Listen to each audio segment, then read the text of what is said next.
Making health-promoting behavior change is not nearly as daunting as we make it out to be. For example, take physical activity. All of it's good. Any of it's good. And I think people who are very inactive would be surprised to discover how good it starts to feel, how quickly, just fitting some motion into daily routine. Go for a walk. Just a little, if it's a nice day, go outside and walk. Anytime there's an opportunity to fit a little bit of extra activity into your daily routine, do, and start to relish it.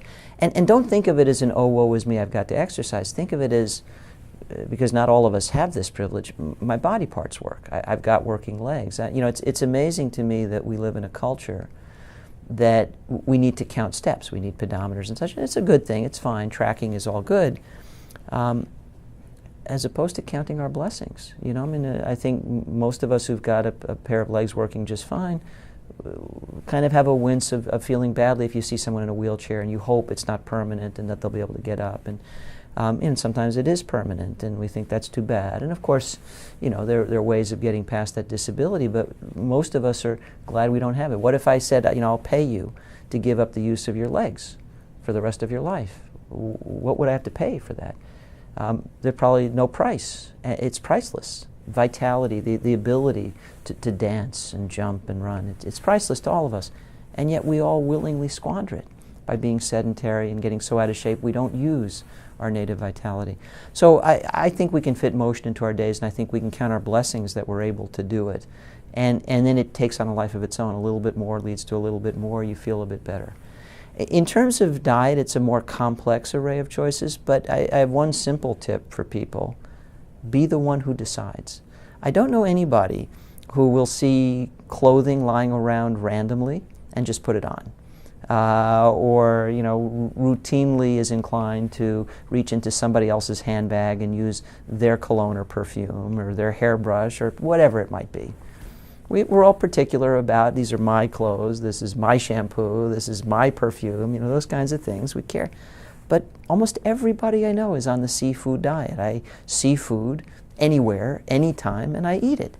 Well, who's making those decisions for you? Completely arbitrary. You wouldn't let someone else dress you, but you let someone else feed you all the time. And food is such an intimate relationship. We all know the expression, you are what you eat. It's literally true. We break down the food we consume into its component parts and reconstitute our bodies and cells with that stuff. Why are you letting someone else decide what that stuff is? So my simple tip here, along with try to go for a walk every day and build up, is control your food choices every day. And what that may mean, and it's meant this for me for many years, is have an insulated snack pack, lunchbox, and put some wholesome stuff in it and take it with you wherever you go. And my snack pack has lots of frequent flyer miles on it. But fresh fruit, dried fruit, raw nuts or dry roasted nuts or fresh veggies, or if you want to be a little more elaborate, a bean salad or hummus, or you can decide, or yogurt and cereal. But simple wholesome food, so that some nincompoop who stocked a vending machine isn't the one deciding what you're going to eat when you suddenly get hungry, because guess what? You will. You will get hungry again. It happens. So, people go out in the rain. They don't just expect the raindrops to miss their head. They carry an umbrella. People go out into a toxic nutritional environment and just sort of hope things are going to turn out okay. They won't. Be the boss in your own life. Take charge. Very, very simple. So those two things. I would say look for opportunities for motion throughout every day, whenever you can, and take control of your daily food choices in a very simple way, even if it means just putting an apple and almonds in an insulated bag that you carry with you throughout the day. So when you get hungry, the person deciding what choices are available to you is you.